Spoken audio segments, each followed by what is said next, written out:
woods where we landed, with 2 rows of Knicks to be commended. We're taking down all of those who oppose. Gracie Grove will soon be upon us. Katie Hike, we're sitting on the battle bus. We're closing in and we'll soon claim victory. Wailing Woods where we landed, with 2 rows of Knicks to be commended. We're taking down all of those who oppose. Gracie Grove will soon be upon us. Katie Hike, we're sitting on the battle bus. We're closing in and we'll soon claim victory. Our aim never disappoint, so we have coincidentally stumbled on a legendary.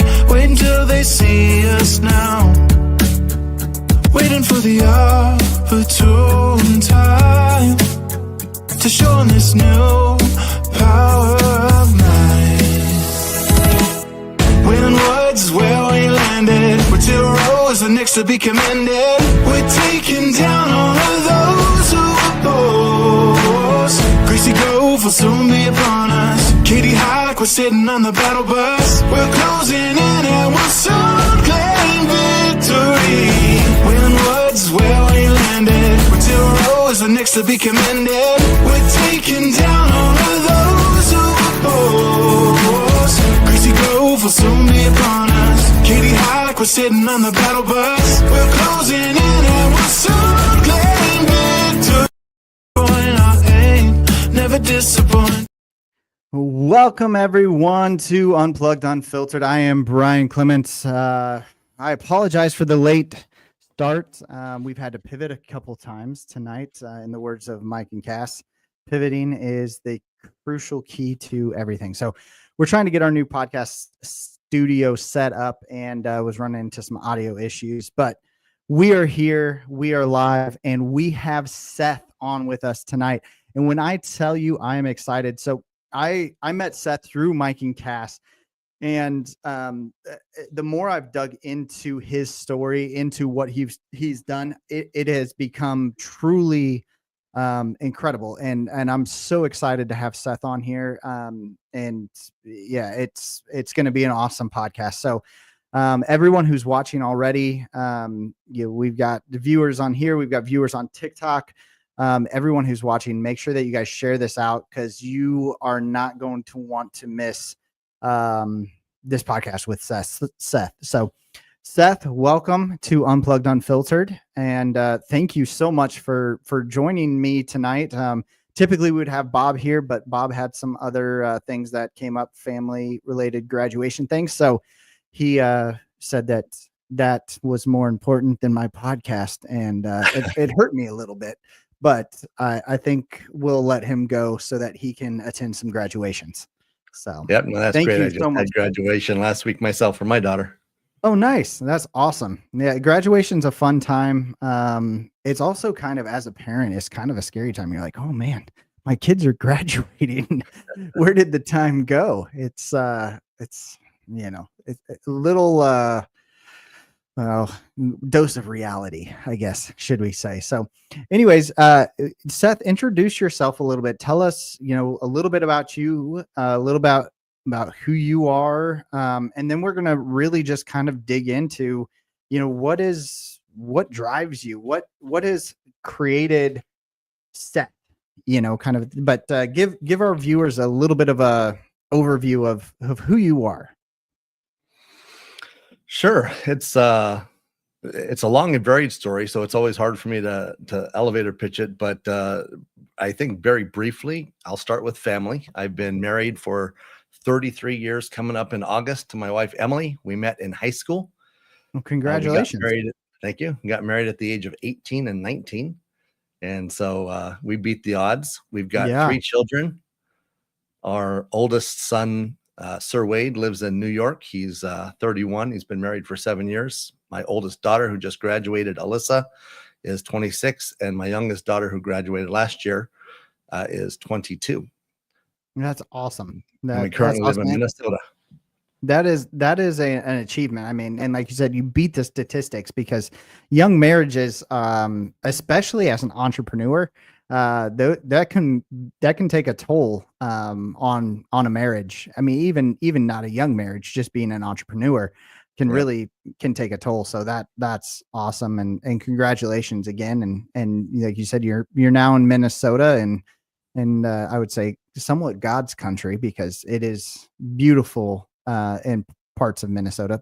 I mean, other Yep. parts of Minnesota are nice, but not as as God's Yeah. country as No, it's that gorgeous here. area. Yeah. So, well, like again, I'm so excited, and it's been such an awesome opportunity to connect with you through Mike and Cass. And I mean, again, reading through what you have done and some of the things that you've created, it's really it's astounding. And honestly, for me, you've done a lot of things that I'm trying to do, right? You've created a lot of incredible things that I'm trying to do, and you've done it with 100% integrity, 100% transparency. And that, of course, something that we're going to talk about as we kind of come on. But give us a little bit of where you got started. So what created the entrepreneurial spirit in Seth? I mean, I know that you kind of started off as a dishwasher, right? At 10 years old, that was where you got started, your first job. I will tell you, I can't even get my 10-year-olds to wash dishes, let alone try to pursue a job as washing dishes. So give me a little bit of this dishwasher to then what was your next step? Where did you go from there? Yeah. So I think in parallel to that dishwashing job, I would say that was my job, but I think my entrepreneurial spirit started at the same age. I remember, so we lived in a small town, DuBois, Wyoming at the time, population about 800. That's how I was able to work when I was only 10 as a Yeah. dishwasher, getting paid cash. Yeah. But yeah, that was just a job that I had. But before that, well, around that time, I used to take food out of my refrigerator at home, and I would bring my parents breakfast in bed with a menu that I drew, and so I would sell them their own food back to them. There you go. And then I expanded, and I built a little wooden platform outside our house, and they would come, and I set up a little picnic table, and then I would have an actually outdoor restaurant. So I think that was, the start of the entrepreneurial bent, but that's, I think, what got me into the dishwashing at the That's Cowboy awesome. Cafe in DuBois, Wyoming. That Got a little is awesome. hospitality bug. Yeah. So, I mean, you said, I mean, the hospitality bug, you feel like that was kind of at that age, that's what really hit you, kind of where, what started that entrepreneurial, like that was your first entrepreneurial drive, was that, that hospitality side of things? It really was. I mean, I didn't, obviously, I don't think I planned it at age 10, Yeah. but I landed in hospitality and continued through hospitality for quite a while. We'll talk about some of these stories, but yeah, I was in the hospitality industry for quite a while, probably until 95, 96 timeframe. And of course, I Okay. was born in 73. So So you're expecting me to do math right now, and I'm trying to that's do math myself, about yeah. 23 years. So Okay. yeah, So yeah, one of the from age things 10 to 23 in So hospitality. one of the things that I found really interesting as I was kind of doing some research, and again, and I know I've actually had someone to go, why do you always have papers? Because it's unscripted. I said, well, just because it's unscripted doesn't mean I don't do research, right? Where we go, where our conversation goes, we're just going to let it go, but at the same time, I'm also going to do my research and make sure that we have the right talking points. But I was reading, and it said that, so you became one of the youngest executives at the MGM Grand. So tell me a little bit, because I'm guessing that's hospitality related too. Like, Yeah. how do you even get into that? Like, even at my age, I don't even know how I would even start getting into something like that. Yeah. So I'll share a little bit more about the hospitality, because it all sort of stemmed out of this hospitality track. And one of the things that's really important in my life that you'll see woven throughout the story is this Greek word oikos. Hmm. Hopefully we'll get a little bit into my faith, but oikos is the Greek word that Jesus used to describe anytime someone met him and they wanted to follow him because they were transformed by what he said. He would tell them, go back to your people, go back to your household, go back to your family and tell them what I've done for you. And so it's this idea of this relational world that he was referring to. And so I just, if I can communicate anything to the audience, it's this idea of a relational world, that there are people that are watching us in our front row. They're influenced by us. They learn from us. We love on them. We go to lunch and coffee with them. And so as I was growing up, first as a dishwasher when I was 10, and then I was a busboy, and then I became a host, and then I was a waiter, and then an assistant manager. And it was at this time that I was an assistant manager. I was 17. And so at this point I was working at a restaurant in Apple Valley, California, where I lived at the time. And I hadn't really thought about college, to be honest. I was sort of a worker, and I was just thinking I was going to work. And for whatever reason, I don't know why, it's probably more my fault for not pouring into systems or asking for help. But, I didn't really have any guidance from high school counselors, and didn't talk to my parents about college much. But I was at this restaurant, and one of my regulars just knew me and knew how hard of a worker I was, and knew I was an assistant manager at a young age, 17, getting ready to go off to, graduate. And it turns out he owned a scholarship office. His business was to provide scholarships to high school students, and he was sort of like a counselor, but not through the high school. And he would just help students figure out what they wanted to do in life. And so he was just telling me, hey, you're really good at what you're doing, and I can see that you like managing. He said, you ever think about managing anything bigger?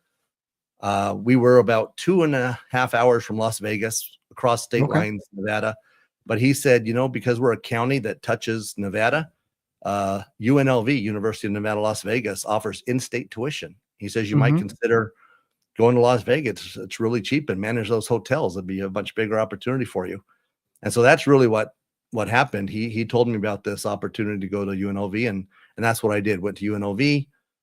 I'll pause there just to see if any questions first. That leads into another story, but I don't want to just talk straight through.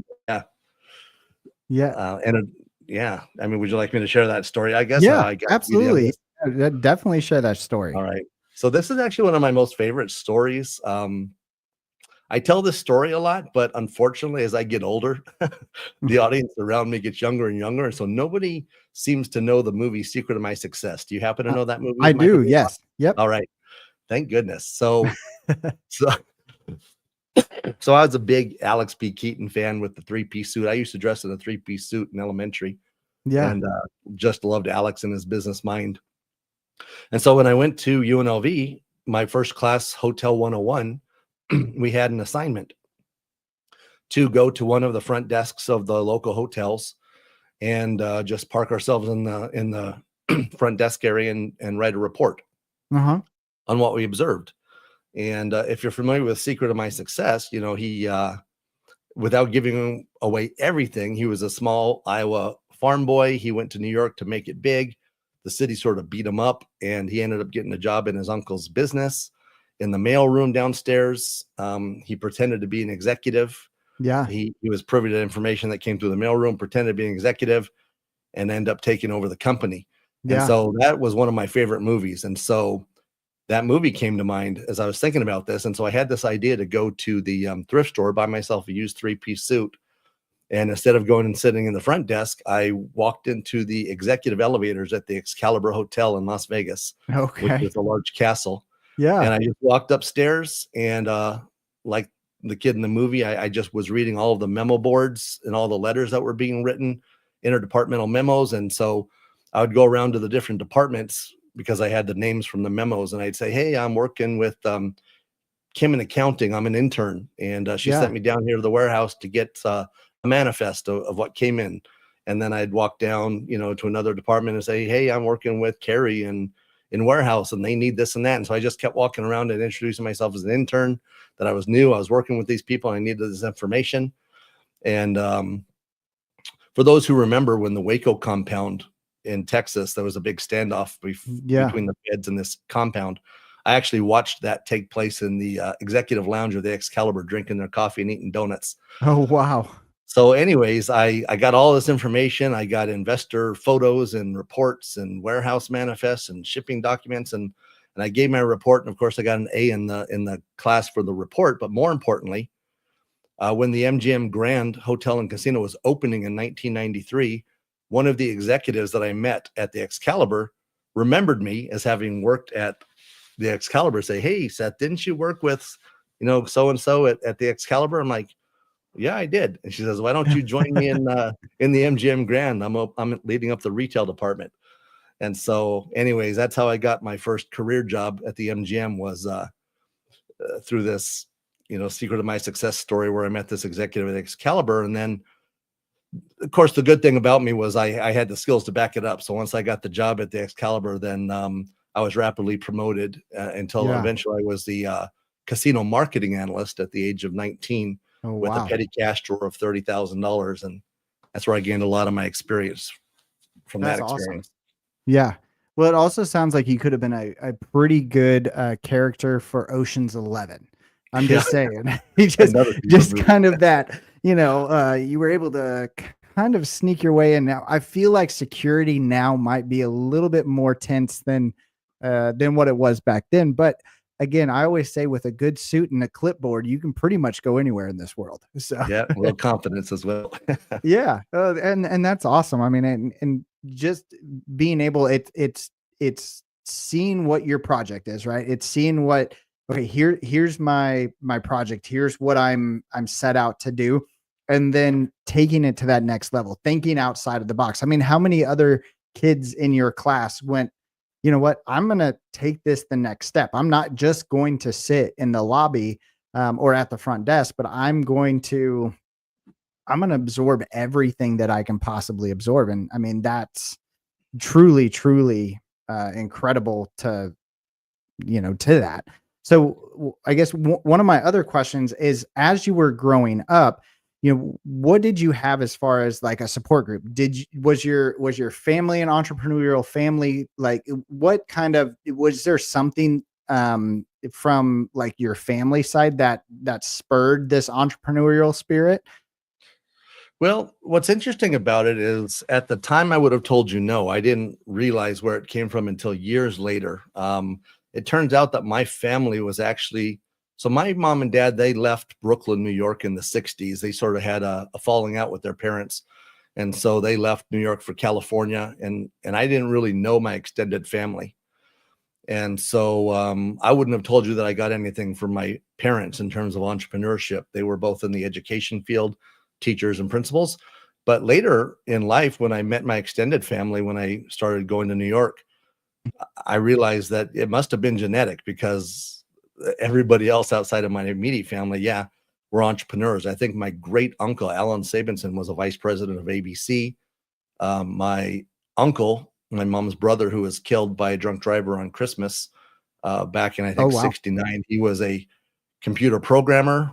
If you're familiar with salaries back in the 60s, I think where a teacher maybe was making $7,000 a year, he was making $35,000 a year as a programmer. I've got a great cousin in New York who is a dentist. But I just learned that a lot of my family that I never knew were entrepreneurs. Yeah, with that's awesome. I mean, I think that there's some people, it's wired in our brain. And I think that there's some people, whether, it's faith-based or not, I think that there's a calling for a lot of people to be entrepreneurs, because if you build entrepreneurship based off of faith, I think that the outreach and you're given the gift, right? You're given a gift, and being able to say, okay, this is the gift that I have been given. And you lean into that, and you pray about it, and you truly just dive into your faith with it. I think that gift becomes so much more apparent. Plus, you're not going at it alone. I mean, even if you feel like you're going it alone, you're not ever going it alone. And I think that helps create such a different entrepreneurial spirit, because, well, you're being led by the spirit, to some extent. So with that being said, I would love to move into, so I know that you are a very faith-based and faith-driven entrepreneur. And so kind of where did it go from? Was that something that you were raised in? Were you raised in a very faith-based thing? Was there a transformation point? I mean, what kind of said, okay, I have this entrepreneurial spirit. I've achieved some pretty incredible things in Las Vegas. where was that transformation point? Was the faith always there? Was that something that came from an experience that you had? Yeah. So what's interesting about that actually is, not having talked about this with you before, I actually was not a man of faith until the age of 30. So, Oh, okay. I'm of the Christian faith, and so I didn't accept Jesus until I was 30. And so my entire career up until this point, the casino industry, I'll talk a little bit about the automotive industry because that led me to my faith. But Yeah. what's interesting about it is because I wasn't a man of faith, I was not personally pursuing faith, but I would say that I was being pursued because I did some weird things. Like when I was a little kid, to answer your question, I'm actually Jewish by DNA. So my Okay. family background is Jewish. And so when my parents moved from New York to Wyoming, there was no synagogue, little population, 800 Du Bois, Wyoming, there was no synagogue. And so I was not Yeah. raised in the faith. But what's interesting is I moved there when I was 5. And from age 5 until age 12, when I moved to California, for whatever reason, I would write around to all my friends' churches. Hmm. And, back then you used to do chalk drawings where they would draw stories from the Bible and you'd answer questions. And then they'd have these little fabric characters they'd put up on the board, the flannel sheets. And for whatever reason, that always interested me. But then when I got into high school, I was a little bit more cynical about it. And I thought it was a Okay. big conspiracy, to be honest. Yeah. I thought it was a fabricated story. But I had this Bible friend, Caleb, who would always answer my questions. And he was always kind. And I was always probably rude because I was just so cynical. I didn't believe it at all. Yeah. But he answered my questions. But I remember it's relevant because when it comes in later, I'd like to share a story is I was in band. And well, here's the start of an interesting idea that I had. So before I recognized, like you said, I had gifts and unique skills and talents. Yeah. I thought that I was awesome.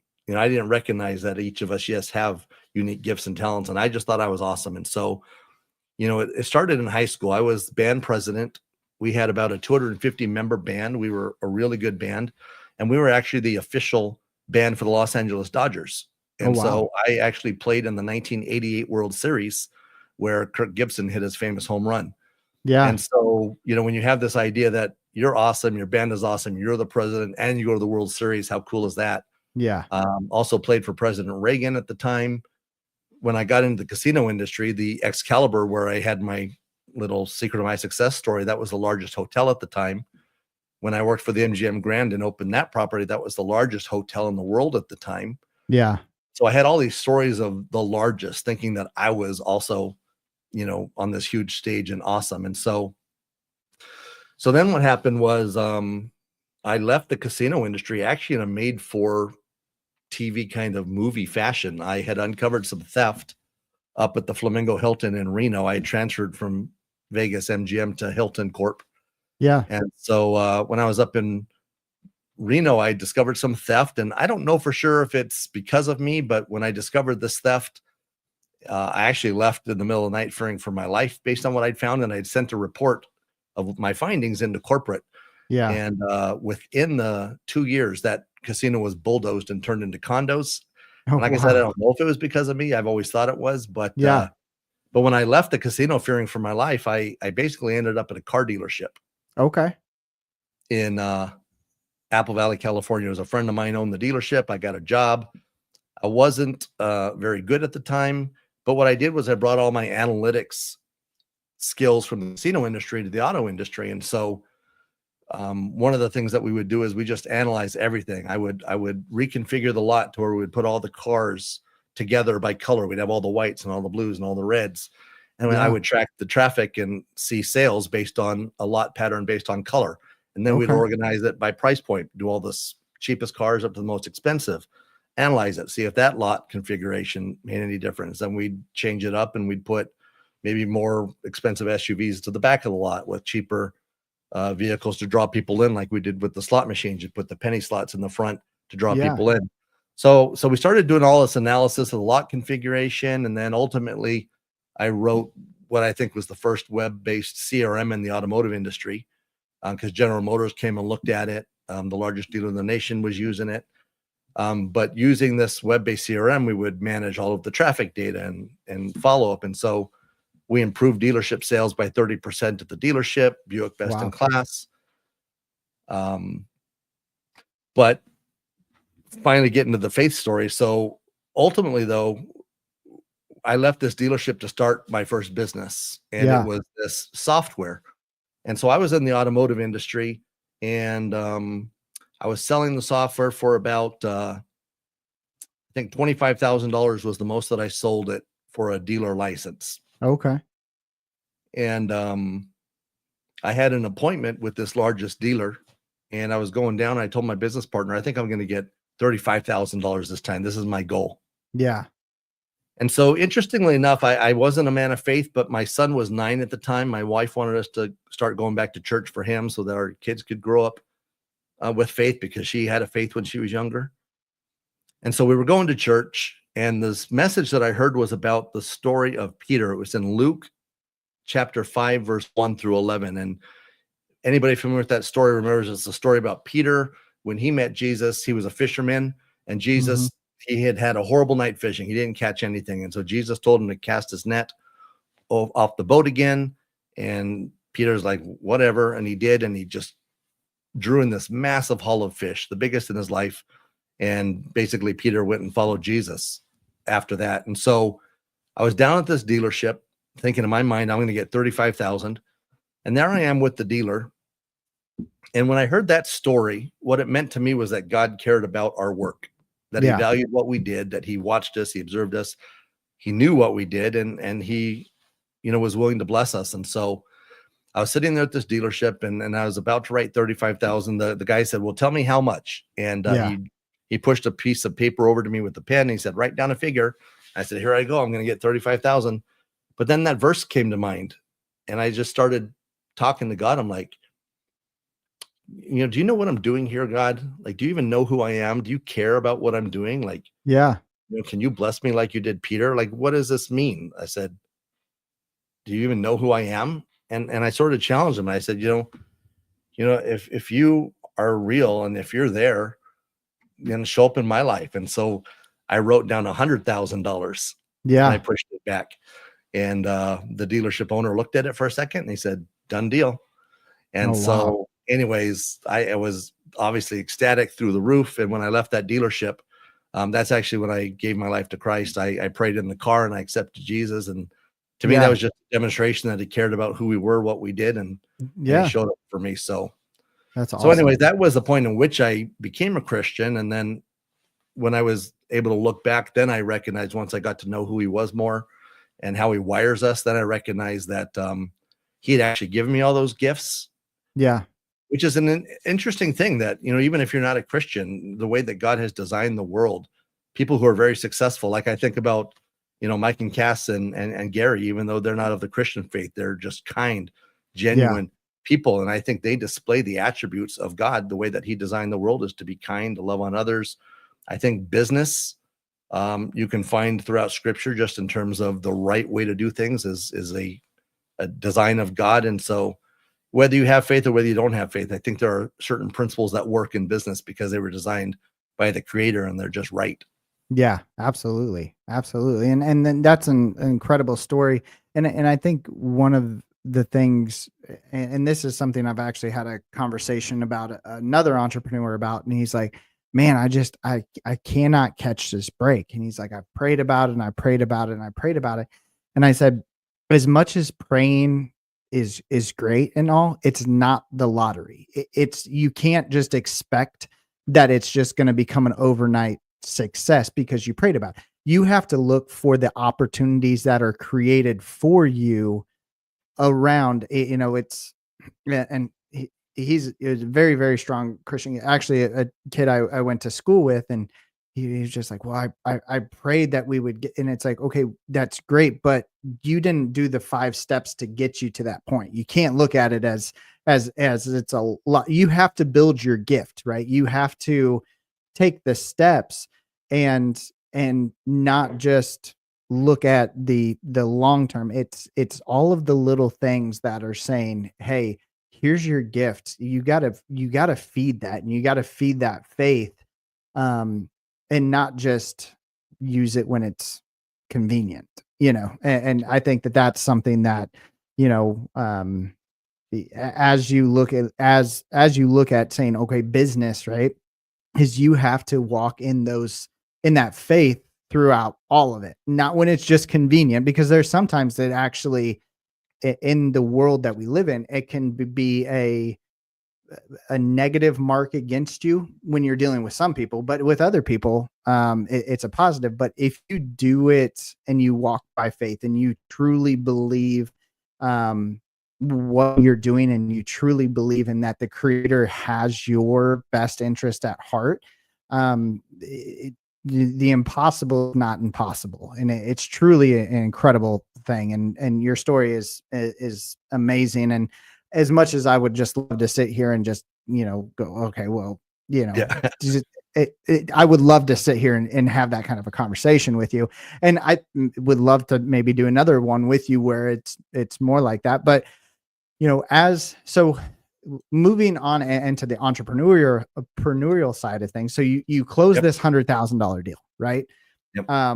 What happens next? Like, do you like, what's next for Seth, the entrepreneur, after you close that $100,000 deal?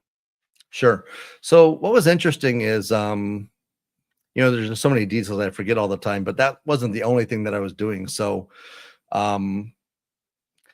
you know, I also had a web design company, because at the time, web-based software was really almost like an internal website. And so one of the natural things that happened when I was at this dealership was, you know, you got to remember, for anybody listening who's a lot younger, when the internet was first invented, I say in 95, basically, Yeah. there weren't web pages. So Yeah. I had basically invented the dealership's Mhm. first website as well. And so we were doing about Okay. 30% of all dealership business through the website. And so my dealership owner had a lot of friends. And so he was farming me out to all of his buddies, and I was building websites to a lot of different businesses in town. And so in addition to the software that I wrote for the dealership, I was also doing web design. Um, Graphic design came about this time as well, digitally. And so in terms of your question, you know, I was doing the software, and so that had its own track. You know, we went to Yeah. market there. We did 1.4 million in sales at our first trade show. That's awesome. In that space, on the web design side, I was the largest provider of websites in my region. I was a member of 30 chambers of commerces. I sat on 16 different boards and committees at the time. It was a few years later that ultimately I ended up winning Business of the Year in 2009 in California for my work with those chambers and web development and marketing and telling the stories of communities. Yeah. And yeah, so I did a lot of different things at the time. Ultimately, on the software side, I had a falling out with a business partner, and we ended up getting into a 3-year lawsuit Oh, wow. over the software. And he basically went to work for the dealer. They tried to cut me out of the situation. He took the software off of our server, went to work for the dealer. So the dealer stopped paying me the license, and Okay. ultimately ended in a 3-year lawsuit, like I said. Yeah. So that software sort of went by the wayside. I had a 5-year non-compete with the dealer in the surrounding area, which I still honored during the Yeah. lawsuit. And so I basically exited that space at that time. Okay. And yeah, led to a lot of other different opportunities. Yeah. So, I mean, as far as other opportunities, I mean, so like, what are some of the innovative adventures that you've done? What are some of since that point, what did that push you into? I mean, I know that you got, so Yeah. innovative brand labs, right? That's something that you have. So tell us a little bit about like where, you know, so all of that kind of happens. And then what is the next step? Like where does that go? You know, is that innovative brand labs? Was there multiple other things? I know you've owned a hotel. Is that correct? Yeah, that was most recently. So we'll Okay. probably end there, because yeah, I sold Yeah. that hotel last October. But to your question, where that landed was, I was always sort of innovative. For any of your audience who knows Gary Vaynerchuk, Gary V, and the V Friends community, I am the Yeah. innovative Impala. which I'll throw a quick split screen there. So that's the Innovative Impala. There you go. Yes. So that's my character. But the Innovative Impala, I've always been really innovative, thus Innovative Brand Lab. But a couple things happened. So early on, again, because I was so early in the internet space with websites, one of the things that came out of websites was software. It was very easy back then for software to come out of a website because it was web-based, where everything else was, pre-web was desktop software. Yeah. And so what would happen is I would do websites for clients, and I was really good at understanding the client's needs and how software or technology could support and enhance what they were already doing. I always believed that if tech made them change what they were doing, then it was largely ineffective and too complicated for them. So I always used tech to enhance what they did well. And so what would happen was I could understand a client and what they were doing. And I would always say that the industry expert, the person who understands what they do, they didn't understand tech enough to know what to ask for. And then true tech heads who are just really deep in tech were too technical to really understand the consumer side to know what to build for. Yeah. And so I don't know if I coined the phrase, but back then in 2003, I started calling myself a tweener because I felt I was really good at understanding the operations of the business because I've done it. And I was also, for whatever reason, gifted in tech. That came from the casino space. Yeah. And so what I would do is I would build software for the industry. And then usually what would happen is the clients wouldn't either have enough money or didn't want to invest in building out a platform for their industry. And so what I would say was, look, you give me the industry expertise, I'll build the platform and invest it.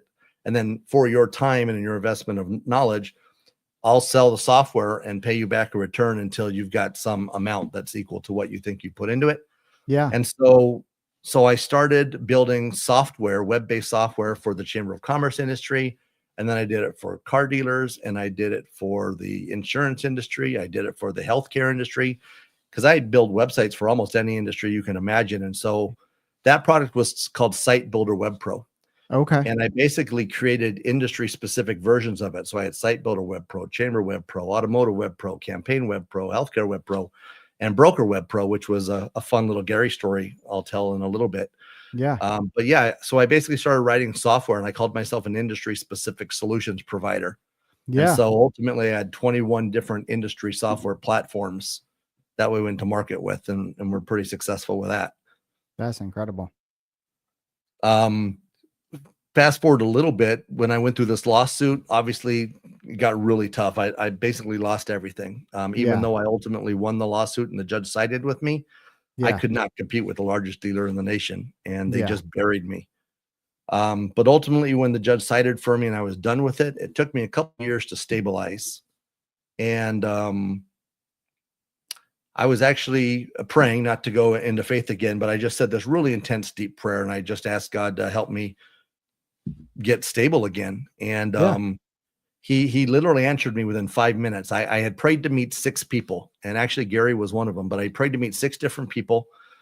And one of those people actually called me within 5 minutes of my prayer ending. And it was such a miraculous story. And I won't get into the reason about when I first reached out to him 2 years previously, but after 2 years, he called me back miraculously 5 minutes after I prayed. And so I told my wife, I think, God's going to help me get stable again. And so ultimately I ended up meeting all 6 people that I prayed about. Gary Vaynerchuk was one. I was in New York with Gary. He allowed me to work in his offices with the team for about 8 months. And so I worked in New York as a sort of an intern. And around the end of the time when it was time to go home, it was around Christmas, I was having dinner with Gary, and we connected, and he was very gracious to me, but he asked me, what would help you the most right now? Yeah. And so I had a couple things cooking. I had this automotive platform, which maybe we'll talk about next because it's so significant. But I had this automotive platform, but it was just too big for me at the time in my current circumstances. But this real estate software was going really well. And so I said, well, the real estate platform would really help me the most. And so he tweeted out, anybody in the real estate industry, if you need help, talk to my buddy Seth. And I woke up the next morning to like 600 emails in my inbox. And I just went up and down the state of California selling my software. And that's basically what restored me financially. Yeah. Was some assistance from Gary with the tweet, selling the software. And then ultimately that's what moved me to Minnesota. Was I met someone up in San Francisco on that sales trip who said, "Hey, you should talk with my buddy in Minnesota." So I came out here, we connected, and they hired me as a consultant. Yeah. And so, yeah. That's incredible. And you were talking about, so you've got the real estate side of things, and that's doing well, but you said that the automotive side. So it is, as you were moving into the automotive side, was it the same kind of thing that you were doing, or did you pivot still using the experience that you created originally in the automotive industry? Was it a pivot, and were you doing something else with the knowledge that you built, or was it roughly the same thing? It was sort of a pivot, but it was connected, and you'll understand why, and your audience will understand why. So when you think about software that manages dealer leads and dealership opportunities, you can imagine just people coming into your software that you're tracking. Yeah. Well, a dealership has its own audience base that comes in. I had this idea, and this was years ago, so it's a little disjointed, my story, because I didn't mention this. When I worked at the dealership back in 95, 96, when the internet was first invented, I had the idea. You used to be able to Google the term used cars, and you would get like 13,000 results. If you do it now, you get like hundreds of millions of search results. Yeah. And so back then in 95, 96, I said, you know what? There's going to come a time, this internet thing is going to be huge, and you're not going to be able to search used cars. You're going to have to search used cars and the city you live in to get, a narrow enough search result. So I bought my first city. So I bought highdesertusedcars.com, which was the area in California where I lived.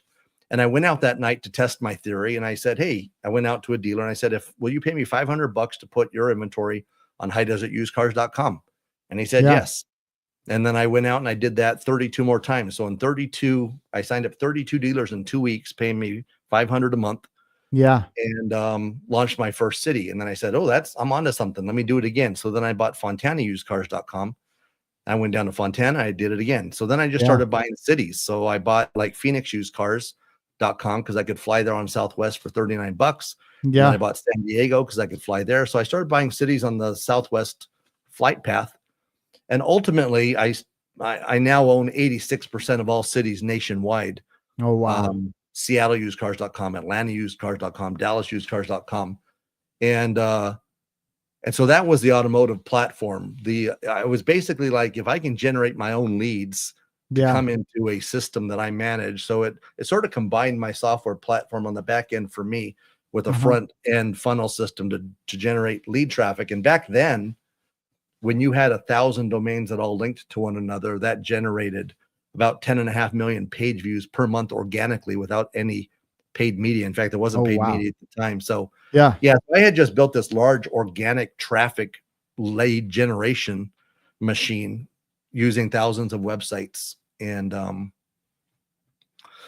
that was that opportunity.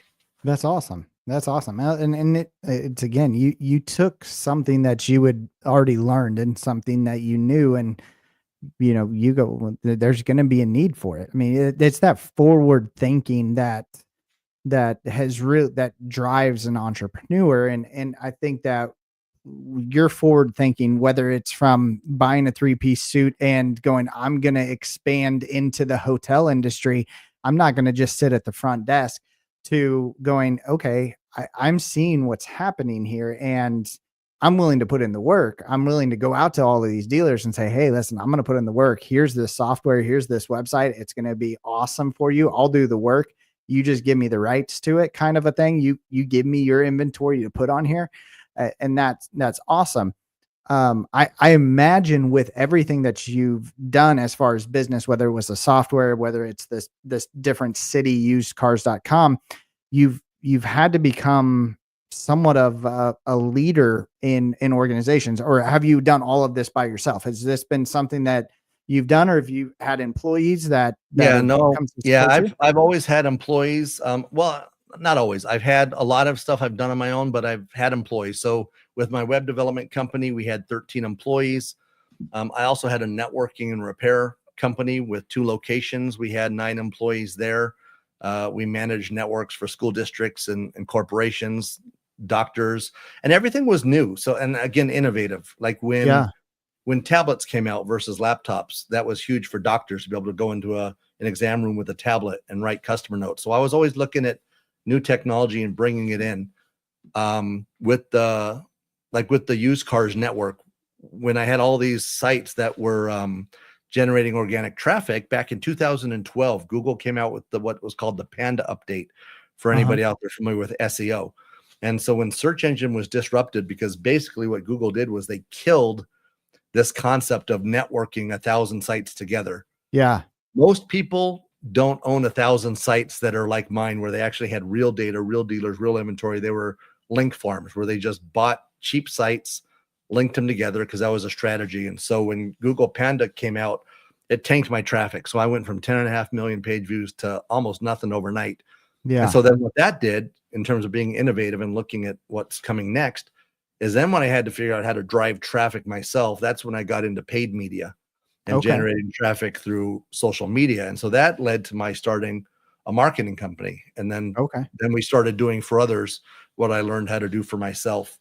And so we've run marketing campaigns for all kinds of companies all over the country, including a couple of feature films, which was really cool to generate ticket sales for movies.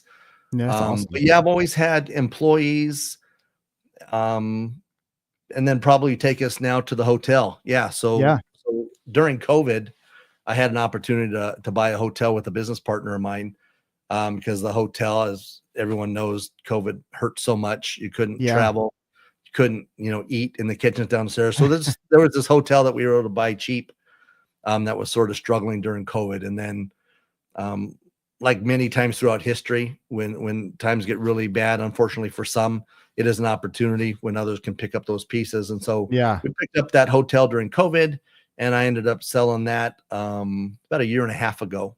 Okay. And that was just sort of a fun story, because my business partner at the time, he had sold a business of his. He was wanting to do something with me, and it's just sort of a funny story, because he's like, "Didn't you go to school at UNLV for hotel administration?" I'm like, "Yeah, like 30 years ago, if you want to count that experience." He's like, "Good enough for me. Let's do it." That's awesome. That's awesome. Well, I will say the hotels got a lot of my money during COVID times, because there was lots of times where I was traveling and I was coming home. I'm like, I don't really feel very good. And I'm like, well, I guess we're going to have to quarantine about 3 miles from my house, because I don't want to bring whatever I had picked up on the road back to my house. So that and DoorDash, I became really good friends with DoorDash at that point. Yeah. That was definitely an interesting time in our country. And I think a lot of people, you had to pivot, but it also created the opportunity for so many entrepreneurs to spend additional time focusing on, what are the new innovations? I think that it's really spurred what we're starting to see now.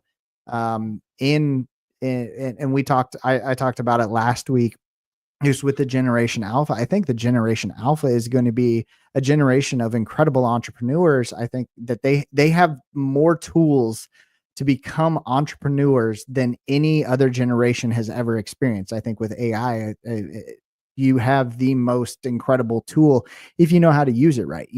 Don't let it take away the personality of who you are, but let it, and kind of like you were talking about with the software, is I'm not going to replace or change what a person's doing. I'm just going to take it and emphasize what they're capable of in creating something new. So I think that it's an exciting time to see, the potential of what some entrepreneurs are going to be able to create. So it's super exciting in the crypto space, the NFT space, everything going on with AI. Yep. Oh, it's insane. I mean, and Gary is a big proponent of it. And, I was laughing. I think the last conversation we had, Gary had just put out a video about how he feels that we're all going to know someone who's married to a humanoid. In the, I just saw that too. It's like, as much I want to go like, that's not going to happen. There's a very high possibility that could be a possibility. So, and Gary, as much out there as some of his thoughts are, he's very rarely super wrong on a lot of that. So pretty impressive. So you sell the hotel. We've done that. so what are some other things that you're doing? I know you've got, so the transparent leader. I don't know if you want to talk about that now. I know you have a couple other things. We've got a little bit more time. We started late, so we can run as long as we want to run. As long as you've got time, I'm more than happy to sit here and talk about it. I'm truly enjoying this conversation. So Yeah, no, appreciate it. We can talk about the transparent leader and the kind of coaching side of things. If you want to kind of hit on what you're doing with that. Yeah. I think to lead into that, there's a little more backstory to share on one thing. When I shared the story about coming here to Minnesota and doing that consulting, one of the things that happened at that time was coming out of the lawsuit. Obviously that was real stressful for me. Like I said, I lost everything financially at the time. It was when I was developing in my faith. And one of the things that I did during that time was, when you're in a lawsuit for 3 years and you're just struggling to make ends meet and doing everything that you can to put food on the table.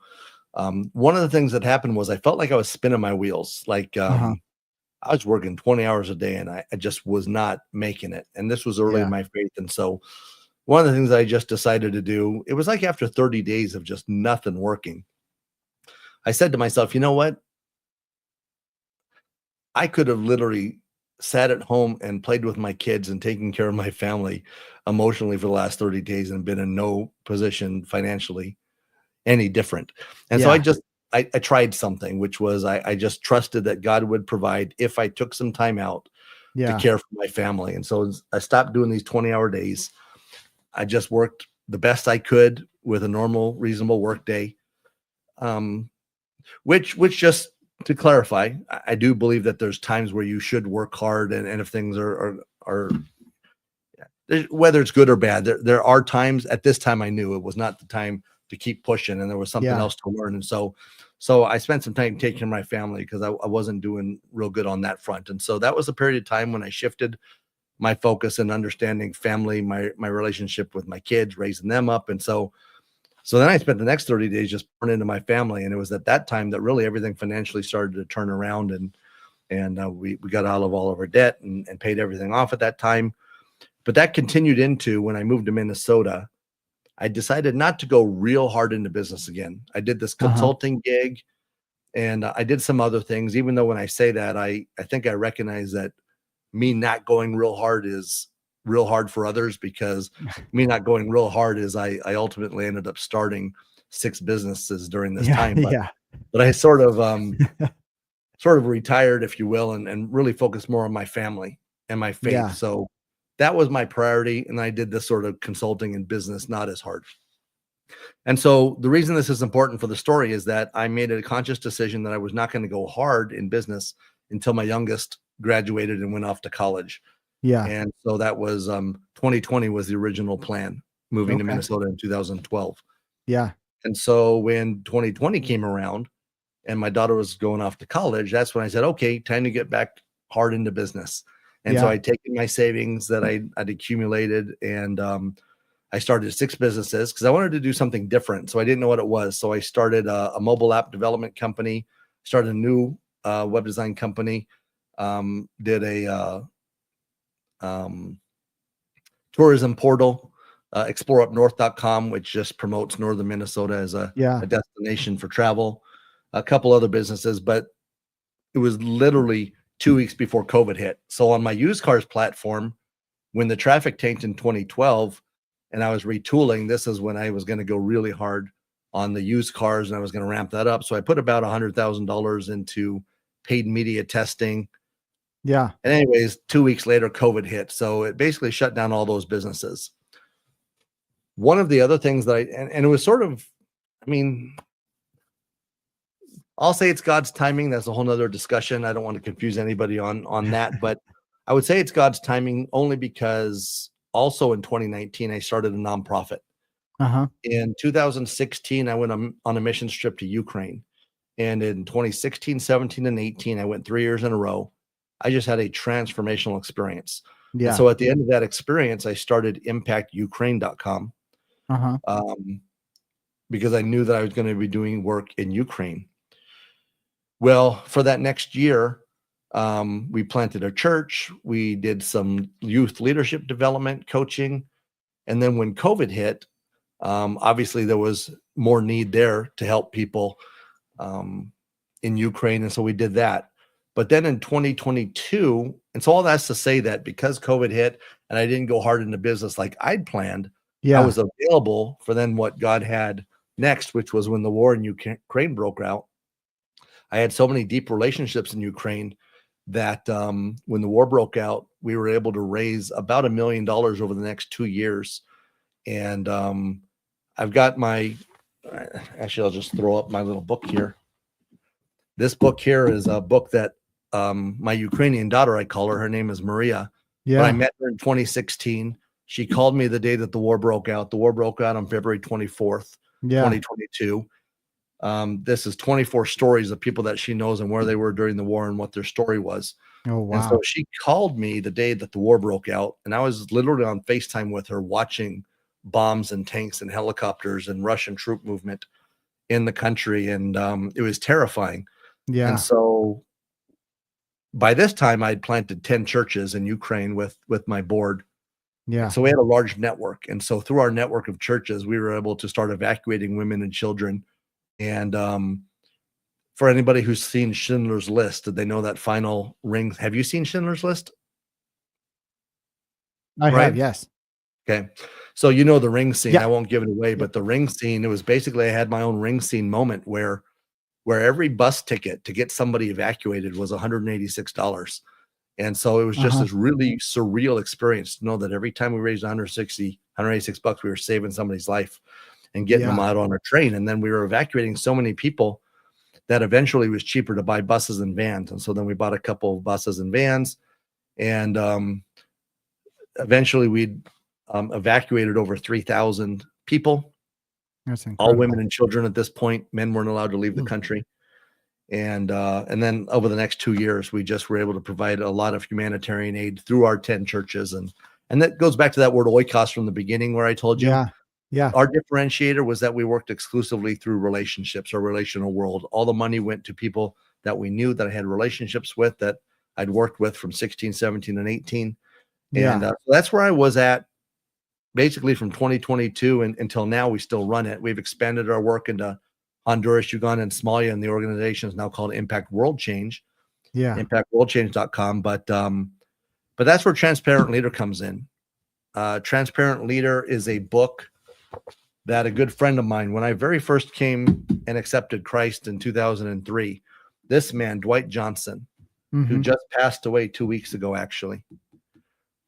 He was the very first man who ever came up to me as a new believer who was in business. He owned an electric company in Denver, Colorado, and he built the world's largest lit cross, the Cross of the Rockies there in Denver. And the pilots will use it to navigate. But I met him, and he wrote this book, which is The Transparent Leader. And like Mary's book, these are stories of men like Chuck Colson. Chuck Colson, who is Richard Nixon's senior advisor. This is the first time he put his testimony in writing. Tom Landry of the Dallas Cowboys wrote the foreword. And so this just taught me the importance of our story and how our story can help others. And that's what I love about Mike and Cass with their book Shoveling Shit, and what Gary and what he shares in Crush and all of his books. Like when you've got experiences and you can share with people and shorten the learning cycle, what you're doing with this podcast. I mean, that's what Transparent Leader is. It's just sharing knowledge with others to improve lives and make an impact. And so Transparent Leader was the start of, I bought this book from Dwight. I bought the ability to write the next book because I wanted to bring a new generation into understanding testimony and sharing stories of business success. And so ultimately what happened was I turned 50 about a year and a half ago. And I just started praying for the next opportunity. I knew I wanted to make more of an impact. And so I started selling off some of my companies to get ready for the next phase of my life. And so I sold my web company. I sold my real estate business. I'm in the process of selling that domain portfolio. And then this opportunity with Worklight came up, which is a faith at work ministry. And so that's sort of probably the wrap on our show, is that's where I'm going next, is I want to take all of the experiences that I've had, like you said, there's a new generation that's coming up with exciting new products, exciting new technologies. I think I still have some value to bring to that space because I still consider myself innovative. Absolutely. But I also know, like Gary coined this phrase. I was at a conference when he actually, there's a video of him calling me out in the audience because I was there, and he said, "That's the first time I ever said this." And Seth, you heard everything I've said, but he coined this phrase called, he said, "As the world goes Jetsons, it's the Flintstones that's going to matter." Yeah. Yeah. And that's where I'm at. It's the world's going Jetsons. There's new technology, but this old school work ethic, the business experiences that I've had, the stories that I'm able to share, that's the Flintstones interjecting into a Jetsons world. And that's where my life is going now with Worklight is we provide weekend conferences where we bring in young leaders, take them through a journey of understanding the pain points that they have and trying to integrate their faith in the workplace, just trying to work out how to take care of their families and their employees and their vendors and how to navigate life with character and integrity. And they leave at the end of the weekend with a newfound lens on how to operate business with integrity, to make the greatest impact in their communities and for their employees. And so that's where I'm at with Transparent Leader and Worklight and my nonprofit impact World Change. That's awesome. Well, I mean, what you're doing, Seth, is just truly incredible. You've taken your gifts and your blessing and you have passed those on, and you're continuing to pass those on to so many people. I mean, the legacy that you are leaving is just incredible. And I'm honored to be able to have a conversation with you. And I've truly enjoyed this. And everyone who's watching, I'm going to make sure that when I put this recording out, you guys, there's people on here live, and I'm going to have Seth here in just a second tell you where you guys can connect with him, whether it's through Transparent Leader, through Worklight, through any of his other incredible missions that he is doing. But I'm also going to make sure that I get all of the websites, get everything. So if you guys want to be part of like what him and his group has been doing in Ukraine or any of these other countries, or if you want to go to a Worklight weekend where you get that immersive experience where you can come rejuvenated, you can come back into your life rejuvenated, driven by faith, and just led by some pretty incredible people like Seth himself. I'm going to make sure that all of that information is posted with these. But so Seth, as we're kind of wrapping up, let everybody know how can they connect with you? How can they connect with some of these organizations? What are the websites? I want to make sure that we've got it so I can easily make some shorts with it too, so we can make sure it gets out to every single person that we can possibly do, and spread what you're doing as wide as we can spread it. Well, thank you. I appreciate that so much. I know it'll be linked up, so I won't spend too long, but my name, Seth Neistadt, it's here on the screen. You can see how it's spelled. SethNeistadt.com is my personal website, and it pretty much links out to everywhere.